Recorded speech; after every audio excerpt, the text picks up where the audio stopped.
the look on their faces when they thought they'd break us. We were ready for the earthquake.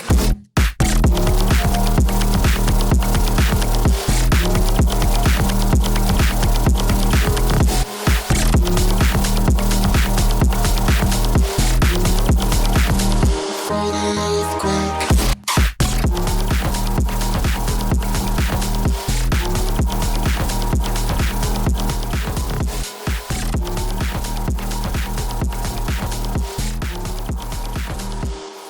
Hi guys, today's episode very ఇంట్రెస్టింగ్గా ఉంటుంది. So please pay attention. ఈ particular time frame వచ్చేసి 15 minutes time frame. ఎంఎన్క్యూ, you అంటే September contract, NQ అంటే Nasdaq. ఓకేనా? So ఇక్కడ చూసుకున్నట్టయితే నేను యాంటిసిపేట్ చేసింది ఒకటి సెల్, ఇంకోటి బై. కింద రెడ్ కలర్ లైన్ ఉంది కదా, అది సెల్స్ లిక్విడిటీ. ఆ సెల్స్ లిక్విడిటీ కానించి ఒకవేళ నేను మార్కెట్ యాంటిసిపేట్ చేసిన ప్రకారంగా అయితే అక్కడైనా బై ఎంట్రీ వస్తే నా టార్గెట్ టిల్ హియర్ ఉంటుందని నేను అనుకున్నా. కానీ ఇక్కడ ఏం జరిగిందంటే ఈ బై సైడ్ లిక్విడిటీ తీసేదానికి ఎక్కువ హై ప్రాబిలిటీ ఉందని అనిపించింది. సో అందుకని నేను సెల్ ఎంట్రీస్ యాంటిసిపేట్ చేస్తున్నా. ఇక్కడ చూసావా, ఇలాంటి రిలేటివ్ ఈక్వల్ హైస్ ఉన్నాయి కదా, ఇవి చాలా వీక్గా ఉంటాయి. ఎందుకంటే ఈ ఫెయిల్యూర్ స్వింగ్స్ కాదు ఇవి. సో ఒకవేళ ఇక్కడ కానీ సెల్ ఎంట్రీ నేను యాంటిసిపేట్ చేసినట్టు వస్తే నా టార్గెట్స్ ఇక్కడ వరకు హోల్డ్ చేసుకున్నానికి కొంచెం ప్రాబిలిటీ ఉంటుంది. సో ఇది ప్లాన్, ఇది ఇయర్ షార్ట్. ఓకే, ఇమ్ని SMP UD notes for September contract 2024 15 minutes time frame. Okay, CME అనేది వచ్చేసి ఇక్కడ మల్టిపుల్ బ్రోకర్స్ అనేది ఎవరు ఉండరు. మనకి ఇండియాలో ఎన్ఎస్సి బిఎస్సి అలాగో ఇక్కడ సిఎంఈ. దీంట్లో టెక్నికల్స్లోకి వచ్చేసరికి ఇక్కడ కూడా సేమ్ హైస్ ఇక్కడ ఉన్నాయి చూసావా, ఈ ఈక్వల్ హైస్. ఇవి బంగారం లాంటి ఇలాంటి వాటికే ఫస్ట్ నా హైస్ వెళ్తుంది, ఇలాంటి ఉన్న హైస్ చూసేదానికి. ఓకేనా? చాలా స్మూత్గా తీస్తుంది, బటర్ స్మూత్గా ఉంటుంది. అలా తీసి ఆ టార్గెట్స్ కూడా బటర్ స్మూత్గా ఇచ్చేదానికి హై ప్రాబిలిటీ ఉంటుంది. ఇచ్చేస్తుందని నేను పక్కాగా చెప్పట్లేదు, హై ప్రాబిలిటీ ఉంటుంది. సో అక్కడ చూసుకున్నట్టుగా ఇందాక మనం హై టైం ఫ్రేమ్లో మార్క్ చేసుకున్నాం కదా, అలా మార్క్ చేసుకున్నట్టుగా బై సైడ్ లిక్విడిటీ స్వీప్ చేసింది. ఇక్కడ చూసుకుంటే NQ chart 1 minute time frame, date కూడా ఉంది 10th September 2024. ఓకే, ఇక్కడ వచ్చేసి బాగా కన్సాలిడేషన్ అయింది. నేనేం ఎక్స్పెక్ట్ చేశానంటే PO3 ఎక్స్పెక్ట్ చేశాను, అక్యుములేషన్, మ్యానిపులేషన్, డిస్ట్రిబ్యూషన్ ఎక్స్పెక్ట్ చేశాను. అండ్ మళ్ళీ ఏమైందంటే మళ్ళీ ఇక్కడ అక్యుములేషన్ స్టార్ట్ అయింది.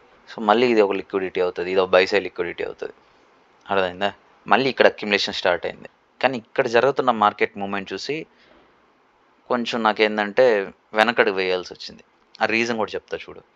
ప్రైస్ రన్ అయింది, ఓకేనా? ఇక్కడ ఎక్కడ కన్సాలిడేషన్ అయింది, మ్యాక్సిమం ఇన్వర్షన్ ఫేర్ వాల్యూగా ఎక్కువ పైనే క్లోజ్ అయ్యాయి. ఇలాంటి మార్కెట్ జోన్స్లో నేను ట్రేడ్ చేసేదానికి అస్సలు ఇంట్రెస్ట్ కూడా చూపిను. ఎందుకంటే ఇలాంటి ఏరియాస్లో కానీ ట్రేడ్ చేయడం నువ్వు స్టార్ట్ చేసావంటే నీ పొలు నువ్వే రాలగొట్టుకున్నట్టు అవుతుంది. సో కొంచెం వెయిట్ చేయి. నాకు డేటా సరిపోలా, బై యాంటిసిపేట్ చేయాలా లేకపోతే సెల్ యాంటిసిపేట్ చేయాలా అనేసి డేటా సరిపోలా నాకైతే. నాకు ఇంకా మోర్ డేటా కావాలి, మోర్ డేటా ఇన్పుట్స్ కోసం నేను వెయిట్ చేయాలి. ఇది 9:31. సో 9:30కి మార్కెట్ ఓపెన్ అవుతుంది, అప్పటి వరకు వెయిట్ చేయాలి. ఓకేనా? అది రెగ్యులర్ మార్కెట్ ట్రేడింగ్ అవర్స్, ఇది ఎలక్ట్రానిక్ ట్రేడింగ్ అవర్స్ ఇప్పుడు నేను ప్రజెంట్ యూస్ చేసేది. సో నాకైతే మోర్ మార్కెట్ డేటా కావాలి. మోర్ మార్కెట్ డేటా కావాలంటే వెయిట్ చేయాలి, తప్పదు. 9:30 వరకు వెయిట్ చేయాలి. 9:30 వరకు వెయిట్ చేస్తే నాకు ఈ బైజా లిక్విడిటీ తీసి అండ్ దెన్ నాకు ఏమైనా కన్ఫర్మేషన్ స్టార్ట్ అయితే సో నేను సెల్ యాంటిసిపేట్ చేయొచ్చు. లేదంటే అటు నుంచి అంటే ఆర్డర్ ఫ్లోర్ అన్నవి పైకి వెళ్ళిపోవచ్చు. సో నాకు ఇక్కడ కన్ఫ్యూజన్ వచ్చేసింది, నెక్స్ట్ ఏం చేయాలరా అని. సింపుల్గా మోర్ డేటా కోసం వెయిట్ చేయాలి, ఇదే ఓపిక. ఎంతసేపటికి బై ఈ సెల్, ఆ బటన్ నొక్కు, ఈ బటన్ నొక్కు, ఇన్ని లాట్లు పెట్టు, అన్ని లాట్లు పెట్టు, కొట్టు. స్టార్టింగ్లో అందరూ అలాగే ఉంటారు, బట్ పోను ఇంత డిసిప్లిన్తో వెళ్తేనే సర్వైవ్ అవుతారు. ఓకేనా? నేను చెప్పిన పాయింట్స్ నువ్వు నోట్ చేసుకుంటూ నువ్వు దాన్ని ప్రాక్టీస్ చేసావంటే చాలా బ్యూటిఫుల్గా ఉంటుంది నీ లెర్నింగ్ కర్వ్. నాకు తెలిసిన ఒక అతను ఉన్నాడు, అతను ఎటువంటి పెన్ను పేపర్ కూడా పెట్టాడు. ఎంత లేజీ అంటే అంత లేజీ. సో మీకు అది ఒక ఎగ్జాంపుల్ అనమాట. అలాగ ఉండకూడదు.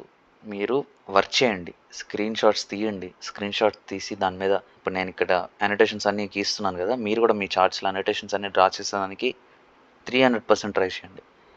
అవి మళ్ళీ కరెక్టా కాదని చెప్పి క్రాస్ చెక్ చేసుకోండి. డౌట్స్ ఉంటే అడగండి, తెలుసుకోండి. డౌట్లు రావాలా, అర్థమవుతుందా? డౌట్లు రావాలా. కొన్ని ఎలా ఉంటాయంటే డౌట్లు కూడా అది కొన్ని కన్ఫర్మేషన్ డౌట్స్ వస్తాయి. పర్టికులర్ కాన్సెప్ట్ తెలుసు కానీ అది అదా కాదా అని చిన్న కన్ఫర్మేషన్ డౌట్ ఉంటుంది. అలాంటివి ఎక్కువ వస్తాయి వీటిల్లో. సో అవి కూడా మీరు క్లారిఫై చేసుకుంటూ ఉండాలి. అప్పుడే మీరు కాన్ఫిడెంట్గా ప్రైస్ ఇక్కడి నుంచి ఇక్కడికి మూవ్ అవుతుంది అని చెప్పి ఒక ప్రాపర్ కన్ఫర్మేషన్తో కాన్ఫిడెంట్గా మీరు ప్రైస్ని యాంటిసిపేట్ చేయొచ్చు. నేను అనుకున్న బై సైడ్ లిక్విడిటీ స్వీప్ చేసింది. స్వీప్ చేశాక వెళ్ళిపోయి వెంటనే సెల్ ఎంట్రీ అని వెతకూడదు. వెయిట్ చేయి, మోర్ డేటా కోసం వెయిట్ చేయి. ఎప్పటివరకు వెయిట్ చేస్తావు? 9:30 వరకు ఓపెన్. ఇంకా ఓపెన్ అవ్వలేదు ఇక్కడ. 9:28 9:26 సంథింగ్ ఇక్కడ ఉంది. ఇంకా ఈ లైన్ దగ్గర రాలేదు కదా. ఈ 2 లైన్స్ ఉన్నాయి కదా, ఆ 2 లైన్స్ మ్యాక్రో 9:22 9:40 మ్యాక్రో. ఇక్కడైతే కన్ఫర్మేషన్ అంటే ఇంత వాలిటిలిటీ ఉంటుందని నేను ఎక్స్పెక్ట్ చేయలేదు. ఫస్ట్ ఆఫ్ ఆల్ ఇక్కడ ఒక ఫేర్ వాల్యూ గ్యాప్ వచ్చింది, అదే ఇన్వర్షన్ ఫేర్ వాల్యూ గ్యాప్ కూడా. ఓకే, ఇది మల్టిపుల్ ఫేర్ వాల్యూ గ్యాప్స్గా కూడా యూస్ చేసుకోవచ్చు. ఇది ఇన్వర్షన్ ఫేర్ వాల్యూ గ్యాప్ కూడా అవుతుంది, ఇది బీసీ కూడా అవుతుంది, బై సైడ్ ఇంబ్యాలెన్స్. అండ్ మిగతాది ఏంది మావా, మర్చిపోయావా? Cell side inefficiency. ఓకే, అది మ్యాటర్. ఇక్కడ వచ్చేసి నేను సెల్ కోసం వెయిట్ చేశాను. నువ్వు అనుకో ఉండొచ్చు, ఇక్కడ వచ్చింది కదా, ఎఫ్ఈజీ వచ్చింది కదా, సెల్ కొట్టేసి ఉండొచ్చు కదా ఇక్కడ క్యాండిల్ క్లోజ్ అయ్యాక అని. వెయిట్ చేయాలి, తప్పదు. కొన్ని చూడు, అసలు మార్కెట్ వాలిటిలిటీ చూడు ఎలా ఉందో. ఈఎస్కి దీనికి సంబంధమే లేకుండా ఉంది చార్ట్. అప్పుడు ఎలా చేస్తాం ట్రేడ్స్? No way. ప్రీవియస్గా డ్రా చేసుకున్న బై సైడ్ లిక్విడిటీ ఇందాకంతా డిస్కస్ చేసాం కదా, అది వచ్చేసి లండన్ జోన్. ఓకేనా, ఆ లండన్ హైస్ తీసింది. ఓకే, ఇక్కడ వచ్చేసి లిక్విడిటీ, ఇక్కడ బై సైడ్ లిక్విడిటీ ఉంది కదా, ఆ బై సైడ్ లిక్విడిటీ అంటే ఎక్స్పెక్ట్ చేయొచ్చు ఇక నుంచి రివర్సల్ వెళ్ళొచ్చు అని ఎక్స్పెక్ట్ చేయొచ్చు. సో నేనే ఎక్స్పెక్ట్ చేస్తున్నా, బట్ క్లియర్ కట్గా లేదు ప్రైస్ అనేది. చూడండి, ఇంత పెద్ద విక్లు, ఇంత పెద్ద ఇలాంటి వాటిలతో కానీ వెళ్తే పీస్ ఆఫ్ మైండ్ లేకుండా అయిపోతుంది. ఇంకా ఇక్కడ హైలైట్ చేసిన షేడ్ ఏరియా ఉంది కదా, ఇది వచ్చేసి ఓపెనింగ్ రేంజ్ గ్యాప్. ఇదంతా ప్రీమియంలోనే ఉంది. నేనేమనుకున్నానంటే సెల్ ఎంట్రీ వస్తుంది అంటే ప్రాపర్గా చార్ట్స్ సింక్ అయ్యి, అంటే ఇక్కడ నా ఎంట్రీ మోడల్ కూడా రాలేదు. సింపుల్ నా ఎంట్రీ మోడల్ అంటే ఒక ఎఫ్ఈజీ ఉండాలి, కంపల్సరీ ఉండాలి. లేదు, ఎఫ్ఈజీ అయితే లేదు ఇక్కడ. ఎందుకు నేను కొంచెం ఎఫ్ఈజీ మీద కొంచెం ఇంట్రెస్ట్ చూపిస్తానంటే డిస్ప్లేస్మెంట్ వస్తుంది. ఓకేనా, డిస్ప్లేస్మెంట్ వస్తే ఎంట్రీ పాయింట్ ఇవన్నీ నీకు హై ప్రాబిలిటీ ఉంటాయి వాటిల్లో. ఫస్ట్ చూసాం కదా స్క్రీన్ షాట్ ఎన్క్యూలో, సో అదే స్క్రీన్ షాట్ 15 మినిట్స్లో మళ్ళీ వచ్చాం. చూడు ఎలా ఉన్నాయో, సోలాల్లాగా దిగిపోతుంది అన్నట్టుంది ఒకటి. మ్యాక్సిమం ఇలాంటి వాటిని అవాయిడ్ చేసేస్తే బెటర్. నో వే, ఇలాంటి వాటిని వెళ్ళి చేతులు కాల్చుకోవడం కన్నా ప్రశాంతంగా ఉండడం చాలా బెటర్. ఇంకోటి చూసుకున్నట్టయితే ఇక్కడ ఓపెనింగ్ రేంజ్ గ్యాప్ ఉంది కదా, ఓపెనింగ్ రేంజ్ గ్యాప్ లోపల క్యాండిల్స్ అన్నీ క్లోజ్ అయ్యి చూసారంటే, సో ఇంకా ఏం కన్ఫర్మేషన్ ఉంటుంది? నువ్వు ఇప్పుడు బై కొట్టాలా, సెల్ కొట్టాలా, ఏం కొడతావు? కొంతమంది ఉంటారు దేవుడి బిడ్డలు, ఇందాక నేను చెప్పిన దేవుడి బిడ్డలాగా. వాళ్ళు ఎలా చేస్తారంటే ఎక్కడ ఎస్ఎంటీ ఫామ్ అయితే అక్కడ బై, ఎక్కడ ఎస్ఎంటీ ఫామ్ అయితే అక్కడ సెల్.